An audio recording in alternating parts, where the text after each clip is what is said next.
और इमरजेंसी यानी पाबंदी का समय है, और उस समय पर जिसने बोला वो जेल में गया, जिसने लिखा वो जेल में गया, जिसने लिखा हुआ दूसरे तक पहुंचाया वो जेल में चला गया। सालों लोग जेलों में गए, लेकिन कांग्रेस तब की और आज की दोनों भी अहंकार में डूबी हुई है। मैं कहूँगा तो सुनो, ये देश सबका है ऐसा मानने के लिए तब भी कांग्रेस तैयार नहीं थी, आज भी कांग्रेस तैयार नहीं है। इसके पहले कोई सरकार या प्रधानमंत्री स्पेशलाइज ऐप पे था ही नहीं, जो आज नमो ऐप पर है, जो अपनी बातों को लोगों तक पहुंचा रहा है। मुझे लगता है एक तरीके से मुंबई अपना शहर, अपने संस्कृति को रख कर भी दुनिया में सबसे बड़ा शहर, दुनिया में अच्छा शहर बनने जा रहा है, और इसके कारण मुंबई वासी पूरे दुनिया में और कॉलर टाइट कर सकते हैं, ऐसा मुझे लगता है। सबका साथ, सबका विकास, सबका विश्वास, सबका प्रयास, यही मोदी जी का नारा इन सब के ऊपर उत्तर है, ऐसा मैं मानता हूँ। नमस्कार दोस्तों, welcome to RTT new podcast. और आज है हमारे साथ आशीष सर। नमस्कार सर। नमस्कार। कैसे हैं आप? बहुत बढ़िया, आपको देख के और चंगे हैं। जी सर। सर, हमने आपका बहुत सारा इंटरव्यूज़ देखे हैं, बट कहीं भी आपने अपने बारे में बात नहीं की है, तो आप थोड़ा अपने बारे में बात कर सकते हैं कि आपने कहाँ से शुरुआत की है? बात तो शुरुआत, हम तो बचपन से बड़े बन गए, यही शुरुआत है। लोगों का काम करते रहे, सामाजिक काम में रहते रहे, आरएसएस में गए, विद्यार्थी परिषद में गए, गलियों में खेला, सार्वजनिक गणेशोत्सव में खेले, ऐसे करते करते सामाजिक काम में लगे पड़े। जी सर। आपने बीजेपी क्यों ज्वाइन किया? आपको बीजेपी की क्या बात अच्छी लगी कि आपने बीजेपी ज्वाइन किया? आपने कोई और पार्टी क्यों नहीं ज्वाइन की? देखिए, मैं बचपन से आरएसएस का स्वयंसेवक रहा हूँ, और स्टूडेंट विंग में मैं विद्यार्थी परिषद का कार्यकर्ता रहा हूँ। और स्वाभाविकता अन्य आइडियोलॉजी और इस आइडियोलॉजी में फ़र्क जो है वो ये है, इस आइडियोलॉजी में मैं ऐसे कहूँगा कि सबसे पहले नारा, सबसे पहले प्रोग्राम, सबसे पहला संदेश हमको जो दिया जाता है वो भारत माता की जय का आता है। जी सर। और इसके लिए जब इतना व्यापक देश हित की बात करने वाला विचारधारा जब होती है, तब उसमें राष्ट्र पुरुष, महापुरुष, उनके बारे में जानकारी संघ में और विद्यार्थी परिषद में स्वाभाविकता मिलती है। अपना भारत का इतिहास हमको सब उसी ज़माने में सीखने मिला जब हम स्कूल और कॉलेज में थे, तो बहुत प्रभावित हुए, और स्वाभाविकता देशभक्ति की इस भावना से प्रभावित होकर ये आइडियोलॉजी जो है, ये समर्पण राष्ट्र के प्रति सबसे पहले है, अपने विचारधारा और व्यक्ति के लिए सबसे बाद है। ऐसी आइडियोलॉजी के कारण मैं प्रेरित हुआ, और इसके लिए मैं भारतीय जनता पार्टी में आया। जी सर। हम अभी मुंबई में बैठे हैं, और अभी मुंबई की जो ग्रोथ चल रही है, आपको क्या लगता है कि अगले 5-6 साल में, 5-10 सालों में मुंबई कहाँ पे रहेगा? देखिए, मुंबई की ग्रोथ 2014 से विशेष रूप से बहुत गति से बढ़ गई। जी सर। 2014 के पहले भी कुछ काम हुए, लेकिन जो गति मुंबई वासियों को चाहिए थी, जो डेवलपमेंट का स्पीड चाहिए था, जो ह्यूमन फेस चाहिए था, वो 2014 के बाद देवेंद्र फडणवीस जी मुख्यमंत्री बने और उसके बाद शुरू हुआ। और हमने देखा जो आज अटल सेतु पूरा हुआ, एक मानो मुंबई से पनवेल की तरफ नई मुंबई बना सकते और एक मुंबई बन सकती है, इस प्रकार का 10-12 मिनट में आदमी पनवेल पहुंच रहा है।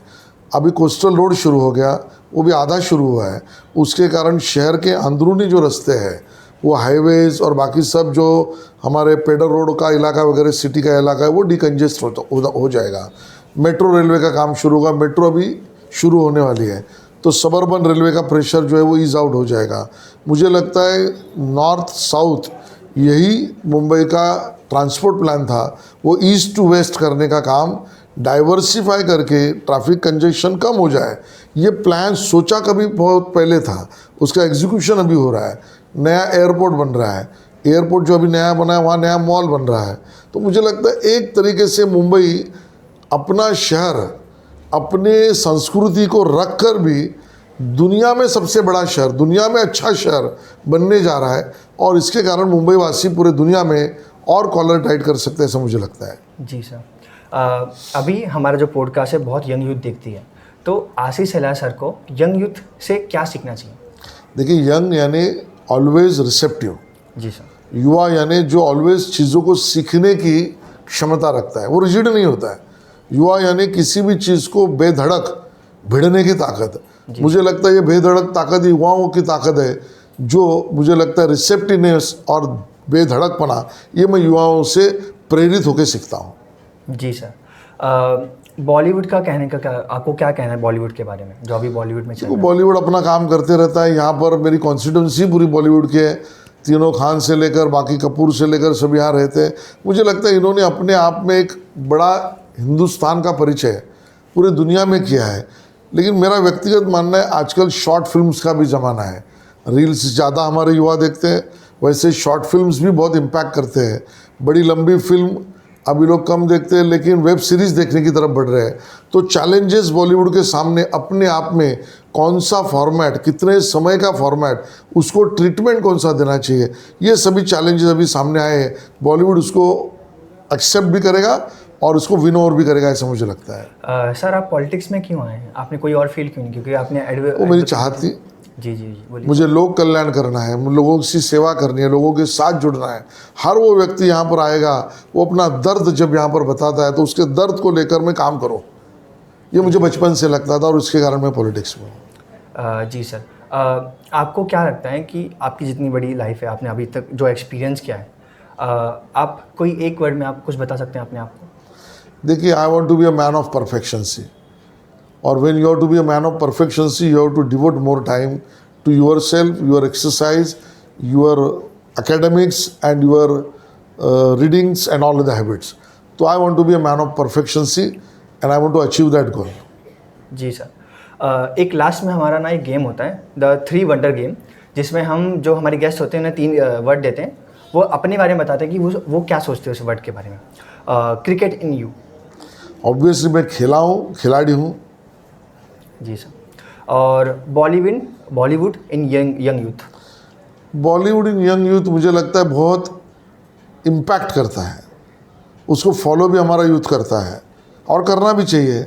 बॉलीवुड का म्यूज़िक, बॉलीवुड की एक्टिंग, बॉलीवुड में आने वाले सब्जेक्ट्स की प्रेरणा हमारे युवाओं को और क्रिएटिव बनाए, ऐसा मेरा मानना है। जी सर, और एक आखिरी था जो हमने सोशल मीडिया से उठाया है, बहुत लोगों को जानना था, इमरजेंसी 1975 में जो हुआ था, उसके बारे में आपको क्या कहना है?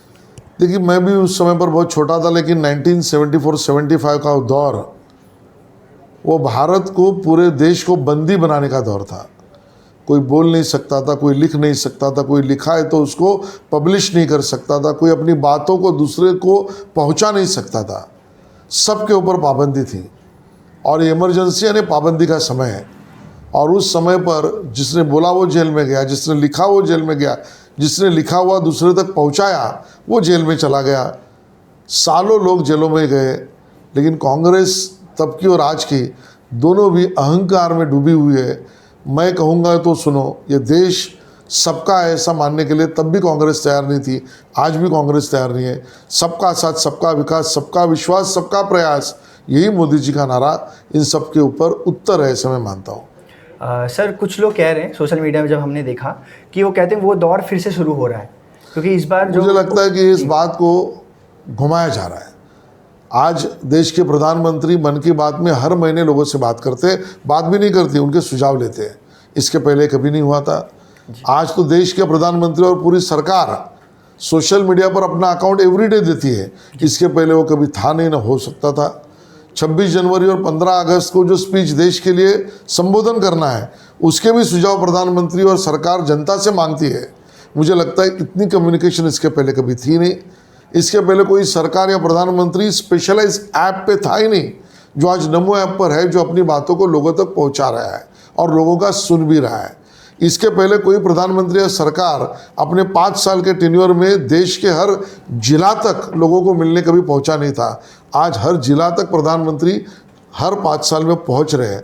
मुझे लगता है ये कम्युनिकेशन जो है वो थेट पब्लिक से है, जो बीच में आने वाले मीडियोकर सोशलिस्ट कम्युनिस्ट है उसके कारण परेशान है और वो इस भ्रम को फैला रहे हैं। सर, आखिरी सवाल आपसे, आपने आज तक अपनी ज़िंदगी में किससे ज़्यादा प्रेरित हुए हैं? आपके मोटिवेशन कौन थे आज? मेरे माता पिता और मेरे गुरु। क्यों? और मेरे माता पिता ने गरीबी से ऊपर उठकर मुझे पढ़ाया, तो विपरीत परिस्थिति से जूझना कैसे, प्रतिकूल परिस्थिति को जीतना कैसे, सामने आई हुई समस्या से सीखना कैसे, मेरे माता पिता ने सिखाया। और मुझे लगता है मेरे गुरु ने मुझे कौन से रास्ते पर चलना चाहिए लोक कल्याण और विश्व शांति के लिए, वो सिखाया। वही मेरी प्रेरणा है। ठीक है सर, यही था podcast. Thank you so much. Thank you. जय हिंद।